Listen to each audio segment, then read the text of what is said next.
Hey everybody, and welcome back to Linear Algebra Online. So the plan for today is to just do some problems that are kind of like proofs with eigenvalues and eigenvectors. There's a lot of theorems in linear algebra associated with these, so I just want to kind of pull out a few and do some of them. So this first one just says, if A is invertible, then 1 over lambda is the eigenvalue of A inverse and has corresponding eigenvector x. To do this, you basically just have one thing to work with, right? You have that like A is invertible, so like A inverse exists. That's literally all you got. So you know that like the structure of the eigenvalue, eigenvector problems, right, starts with like A times x equals lambda times x, right? And so if A inverse exists, right, we can apply it to the left of this thing on both sides. Then we get that, right? And then since A inverse exists, this stuff should just simplify to I, right? So we have x equals A inverse lambda x, okay? Then this is probably like one of the trickier steps. So we could, we want 1 over lambda. And the issue is that, like, we would be worried, I think, to do that, because what if this lambda is 0? But this is where I would just add a little bit. So we proved previously that A invertible is equivalent to 0 is not an eigenvalue. Again, if it was, the idea is like, if 0 is an eigenvalue, then you're like crushing something down in a dimension or maybe multiple dimensions. And it would be impossible to unpack that and know like where it comes from. So that's, if that happens, then you're having some sort of non-invertible matrix, right? But being invertible implies 0 is not an eigenvalue, right? And then I guess the important part here is, so we can divide by lambda. And then we're basically got it, right? Because we have 1 over lambda x equals A inverse x, or A inverse x equals 1 over lambda x, which shows that 1 over lambda is an eigenvalue for the eigenvector x. And that's it. That's proof. But yeah, it's it's a fairly nice thing. Like if you have an invertible matrix, you find an eigenvalue for this thing of lambda, just literally do 1 over it, and you got the eigenvalue for the inverse, which is a nice result, kind of what you would probably expect.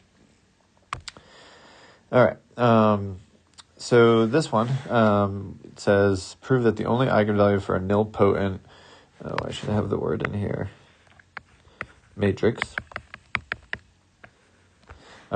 which is the one where it's like A to the m equals 0 for some m bigger than 1.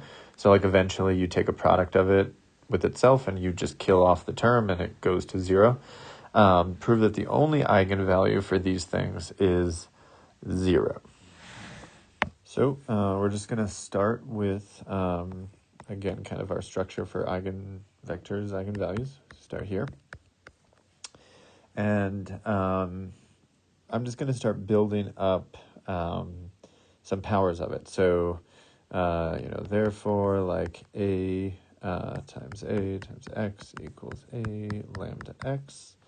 And so I'm saying like A squared x equals A lambda x, okay? But I could like take that lambda out, right? And I could get lambda ax, and we know that ax is lambda x. So then I'm going to get lambda times lambda x. So then I get lambda squared x, okay? We'll start off and just say like note. So what this is saying, right, is that a squared x is lambda squared x. And I could keep doing this. Also, like a times a squared x is equal to a cubed x, right? Which is going to be, if I multiply by a on lambda squared x, then, so basically I just multiplied this and this by a on the left, right? So then take the lambda squared out, you get ax, which is equal to lambda squared times a lambda x, which is equal to lambda cubed x, okay? So then you could just like keep going with this, right? Observe that a to the m, let's say x equals lambda to the m x, okay?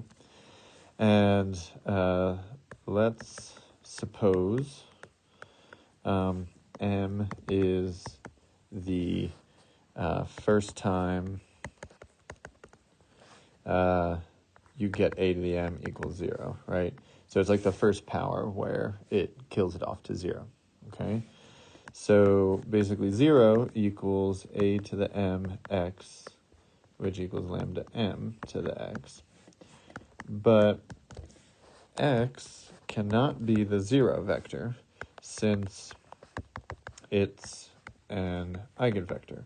When we do those, right, I mean, the 0 vector is not going to move in the transformation, but it trivially sort of works there. And when we talk about eigenvectors, we're really talking about the non-zero ones that move. That's like the important ones. So, for the non-trivial stuff, x is non-zero, right? And so if you look at this line, right, the important part is right here, right? One of those things have to be 0, or both of them have to be 0 to get 0. But if x is not the thing, this tells us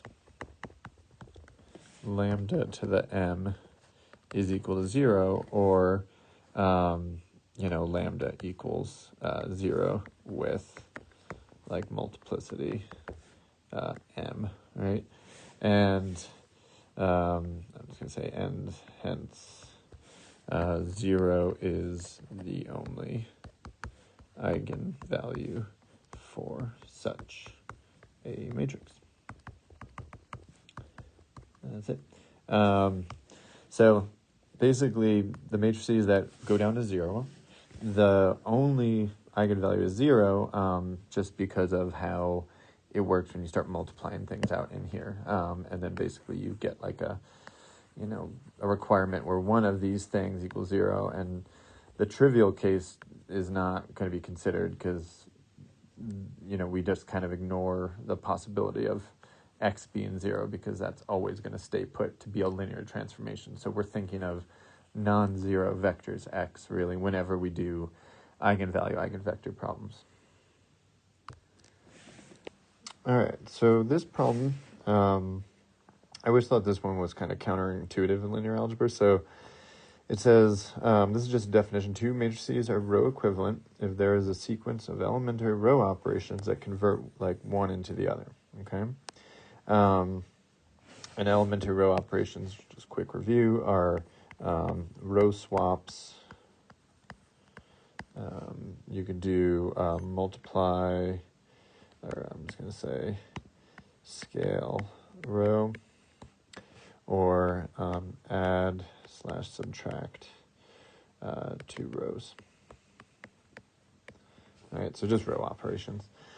And there's a question that says, if A and B are 2 row equivalent matrices, do they necessarily have the same eigenvalues? And then prove that they do, or give a counterexample. And I already said it's kind of counterintuitive, so maybe that gives away what it is. But to me, when I remember when I saw this, I thought if they're row equivalent, they're kind of doing the same thing, so they should have the same eigenvalues. But that's really not true, and it just shows that I didn't understand what matrices are doing. If you take a identity matrix, 1, 0, 0, 1, that basically just you multiply that by some vector and just stays put where it is, right? And the eigenvalues are just the ones on the diagonal here. Lambda 1 and 2 would just be 1. And if you take a matrix like 2, 0, 0, 2, right? This one keeps vectors where they are, but it scales it by 2, which fundamentally means that the eigenvectors are going to just be scaled by 2 instead of scaled by 1. And so then that means that they do not have the same eigenvalues, right? So here, again, you can just think because it's on the main diagonal, lambda 1 and 2 are going to be 2. And you can definitely go from here to here with a row scale, scaling by 2. And so that is an elementary row operation. And so here are two matrices, right, that are row equivalent, but they don't have the same eigenvalues. So row equivalent sounds like, they should kind of be doing the same thing, but, they're definitely not.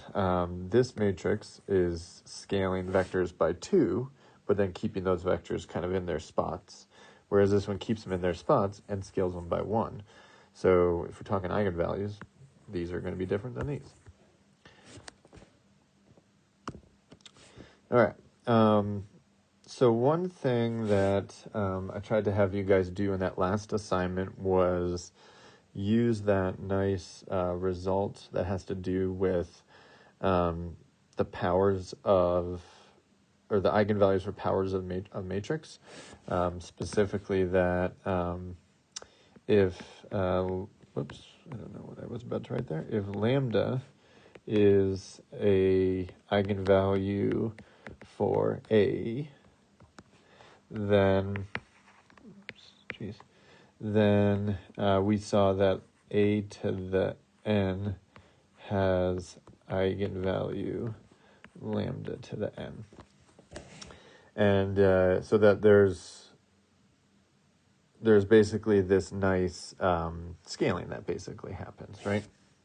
Which we basically used in that nilpotent problem before. Turns out that you can kind of use this to your advantage at times to help do computation. So, if basically under one condition, so the condition is that if x is a vector that can be expressed as a linear combination of the eigenvectors, v1 to vm here, then that means that a to the k times x, this matrix multiplication, can actually just be handled much easier using the eigenvalues that correspond with the eigenvectors, right? So if you think about it, this is a much harder computation than this one. And so much of linear algebra is just trying to, because it's really done on computers, we're just trying to figure out how to lower that computational difficulty. And this is a computationally tough problem, whereas this is not so bad because, literally it's scaling vectors, which is way easier than multiplying an entire matrix by something, right? So you can really begin to see it if this was a big matrix too. If this is like a 50 by 50 matrix or something, it is computationally way easier to add all these different terms up than it is to multiply a matrix that large by itself. Even doing that once is like annoying. So it's pretty easy to prove. All you got to do is basically you have that this vector exists, and we want to just show that if that vector exists, then we can get this bottom line right here. So we can work with this, and we just want to show that we get that. That's the idea. So note a to the k times x equals a to the k times c1 v1 plus c2 v2 plus blah, blah, blah, blah, blah, cm vm, since we are assuming x, assuming there exists, how about that, x. And then we can multiply that in. So we get that AKC1V1 plus AKC2V2 plus blah, blah, blah. A to the K, CM, VM, that this equals, we can pull the C1 out of that first term, get this, pull the C2 out, get that, keep going, pull the CM out, get that, and then now we have like basically the structure of, V1, V2, and Vm are eigenvectors. And so we can use the fact that they're eigenvectors, and we have these corresponding eigenvalues, right? And we can pop those in, basically. That's the idea. If I was going to write some of that down, let's do, we could just say since lambda 1 is an eigenvalue for, let's do lambda sub I is an eigenvalue for a k v sub I, we get basically that this thing equals C1 lambda 1 V1. C1 lambda 1 to the k using this part up here. And then plus C2 lambda 2 to the k V2 plus blah, blah, blah. Cm lambda m to the k Vm, okay? Which is what we want to show. And if you backtrack all that, right, we just showed that a to the k times x equals this thing. And so that does it, that proves it. Kind of sloppily done there, but, and really all it uses is this thing that we proved before. And you really prove this one with induction. And so that's the best way to do that one. But if you have this, then you can do this step, right? And then certainly, then it's giving us a computationally much easier way to compute a matrix product, which is really nice. And just to kind of show you it here again, just kind of a different example. So you have this 2x2 matrix, okay? And you have these eigenvalues, okay? And corresponding eigenvectors. And we want to find a to the negative 5 times 3, 7, the vector 3, 7. And you can do it without having to even basically do matrix multiplication. You can just do scalar vector multiplication using that last thing that we just did. So where do we need to start? Like the x in this last problem, this x right here, we just need to see if x can be built out of a linear combination of the eigenvectors. And so, what you could do is you could take the eigenvectors 1, 1, negative 1, 3, 7, like augment it with this, and you can see, like, is it possible to solve this matrix? You could just do that quick, and you'll find out that yes, you can solve that matrix. Turns out that 3, 7 equals 5 times 1, 1 minus 2 times 1, negative 1, right? And so that meets the requirement for that last theorem, which means that now we can actually do this computation much quicker. And so what we're going to do is, instead of doing this computationally kind of tough thing, we'll just use this trick and do, we'll basically do what's right here is the idea. So a negative 5, 3, 7, this thing will equal 5, right? C1 right there, times the eigenvalue 1/2 raised to that power, and then times the eigenvector 1, 1, right? And then we're just going to add the other term. So we'll do, really, I guess it'll start with a negative 2. So we'll have a negative 2. The eigenvalue is negative 1. This is raised to negative 5. and then multiplied by 1, -1. And if you think about it, this is way easier now, right? So now you don't even really need to do matrix multiplication at all. You don't have to find inverses or anything. You literally are just doing 5 times 1/2 to the -5 is 32, and then 1, and then we've got -1 to the -5.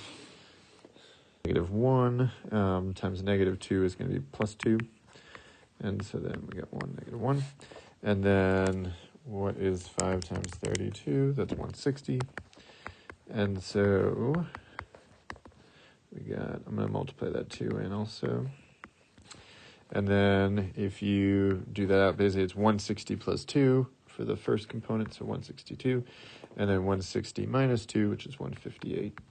And that is objectively way easier than having to do this thing out.